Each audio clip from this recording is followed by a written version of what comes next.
Assalamualaikum warahmatullahi wabarakatuh. Halo semuanya, apa kabar? Semoga dalam keadaan sehat selalu ya di masa pandemi COVID-19 ini.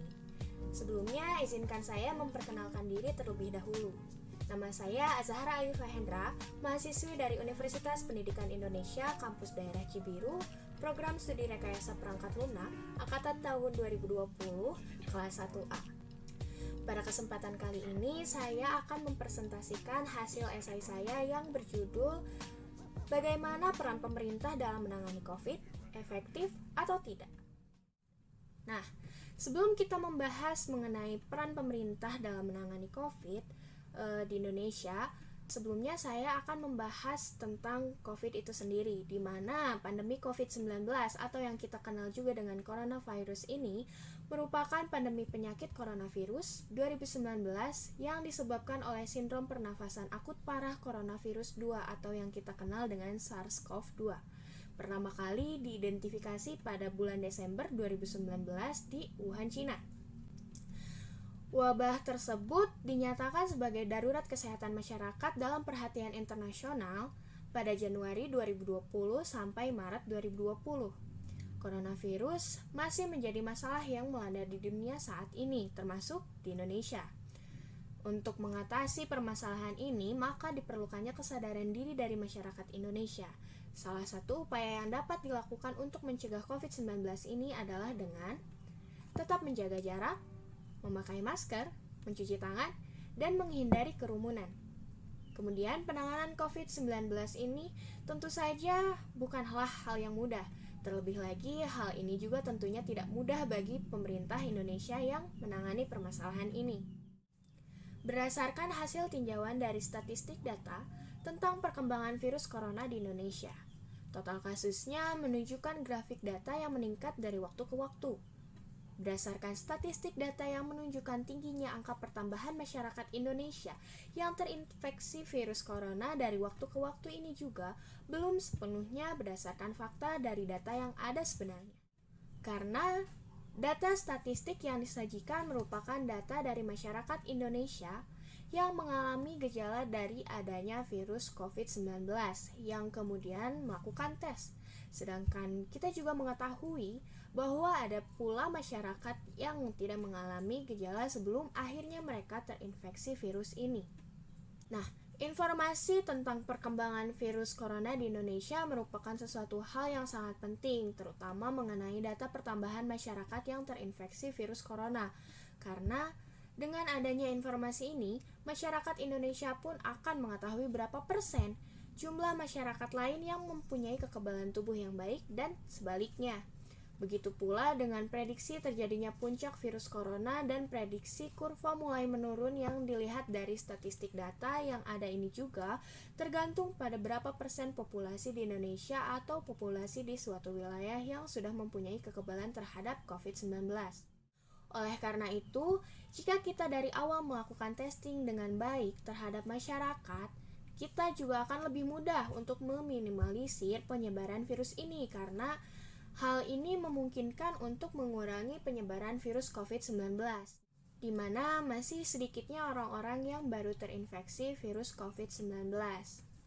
Dengan berbagai pertimbangan, Presiden Jokowi akhirnya menetapkan peraturan tentang pembatasan sosial berskala besar melalui Peraturan Pemerintah Nomor 21 Tahun 2020 tentang pembatasan sosial berskala besar atau yang kita kenal dengan PSBB dalam rangka percepatan penanganan COVID-19.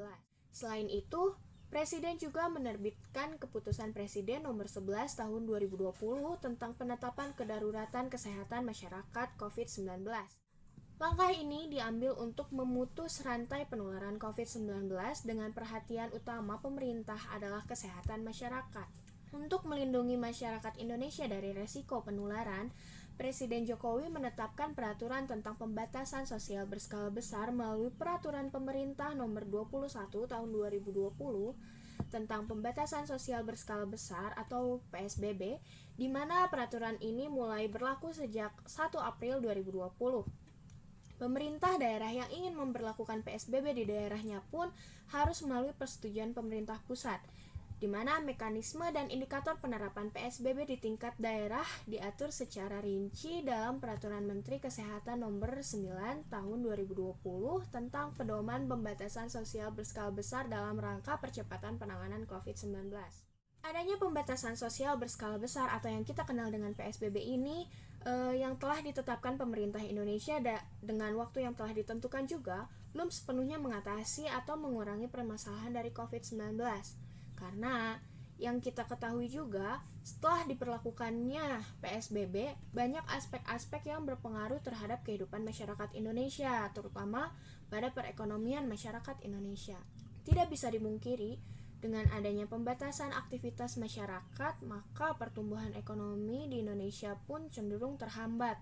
Pada awal Juni 2020, Bank Dunia memproyeksikan bahwa pertumbuhan ekonomi di Indonesia adalah 0% pada 2020. Bahkan, dalam skenario terburuk pertumbuhan ekonomi Indonesia bisa minus 3,5%.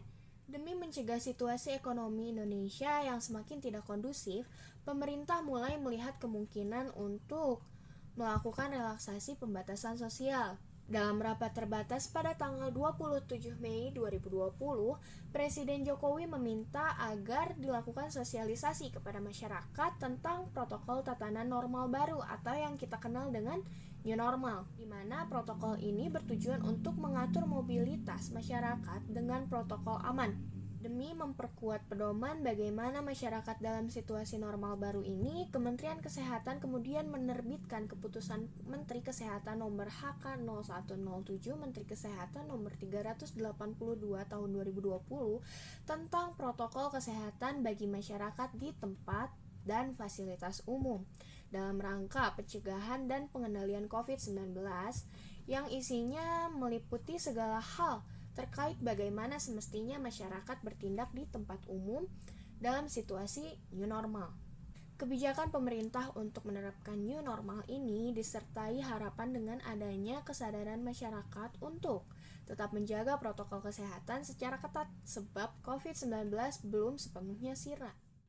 Nah, dengan alasan pemerintah yang mempunyai keinginan untuk menghidupkan kembali sektor perekonomian di Indonesia dengan diberlakukannya new normal atau adanya relaksasi setelah PSBB beberapa bulan ini juga malah menimbulkan dugaan-dugaan baru dari munculnya kasus COVID-19 di berbagai klaster, mulai dari klaster pasar, perkantoran, dan pusat perbelanjaan, sehingga dapat kita pahami bahwa sebetulnya Indonesia masih belum memenuhi persyaratan dari adanya relaksasi PSBB ini.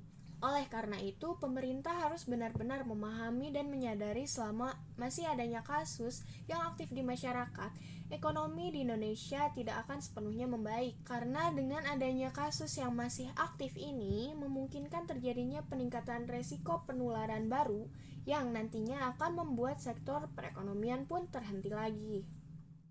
Menghadapi bulan Desember tahun 2020 ini dinilai memiliki resiko kenaikan angka positif COVID-19 di Indonesia karena ada dua momen yang berpotensi memunculkan kerumunan, yaitu pilkada serentak dan libur akhir tahun yang menjadi pengganti libur Idul Fitri. Nah, apabila dua momen ini tidak dapat dikendalikan dengan baik, maka ada kemungkinan kasus COVID-19 yang akan meledak pada awal tahun 2021. Belum lagi, dengan kondisi tempat wisata yang sudah dibuka, menjadi suatu hal yang menarik perhatian dan minat masyarakat. Dalam situasi ini pun, pemerintah harus membuat keputusan tegas tentunya untuk menghadapi libur panjang termasuk pemangkasan jumlah hari libur. Berdasarkan informasi terbaru mengenai jumlah kasus virus corona atau COVID-19 di Indonesia yang kian bertambah ini membuktikan bahwa kebijakan new normal bukanlah solusi yang tepat. Karena dari data terbaru pada tanggal 29 November tahun 2020, total sudah ada 534.266 kasus COVID-19 di Indonesia dan penambahan kasus baru mencapai 6.267 kasus dalam 24 jam terakhir, di mana jumlah ini menjadi rekor terbaru penambahan kasus corona sejak kasus pertama ditemukan pada tanggal 3 Maret tahun 2020. Namun, Dengan adanya data baru dari pertambahan kasus ini, kita juga dapat melihat data dari total pasien sembuh, memiliki angka yang meningkat atau angka yang lebih baik dari kasus kematian yang ada di Indonesia. Sehingga setidaknya Indonesia masih memiliki harapan dalam menangani masalah COVID-19. Kemudian apa sih yang kita dapat simpulkan dari permasalahan COVID-19 dan peran pemerintah dalam menangani COVID-19 di Indonesia ini diakibatkan kurang efektifnya solusi yang dibuat oleh pemerintah Indonesia dalam menangani permasalahan. Ini juga dipengaruhi oleh beberapa faktor yang ada. Maka efektif atau tidaknya peran pemerintah Indonesia dalam menangani COVID-19 ini juga tergantung kerjasama dari masyarakat itu sendiri. Jika kita lihat, mengapa peraturan pembatasan sosial berskala besar atau yang kita kenal dengan PSBB yang diterapkan oleh pemerintah tidak efektif di negara kita, namun efektif di negara orang? Karena para petinggi di negara kita perspektifnya masih belum bersatu dan mereka juga tidak sepenuhnya memikirkan bagaimana cara penanganan COVID-19 di Indonesia yang tepat untuk dilaksanakan. Nah, kembali lagi pada peran pemerintah Indonesia yang harus menegaskan kembali kepada masyarakat di mana social distancing dan physical distancing pada masa pandemi COVID-19 ini merupakan salah satu hal yang terpenting untuk dilakukan, mengurangi bertambahnya kasus baru di Indonesia. Mungkin cukup sekian yang dapat saya bahas mengenai peran pemerintah dalam menangani COVID-19 di Indonesia. Lebih dan kurangnya mohon dimaafkan. Terima kasih kepada semuanya yang sudah menonton video saya sampai akhir. Wassalamualaikum warahmatullahi wabarakatuh. Sampai jumpa di video selanjutnya. Bye bye.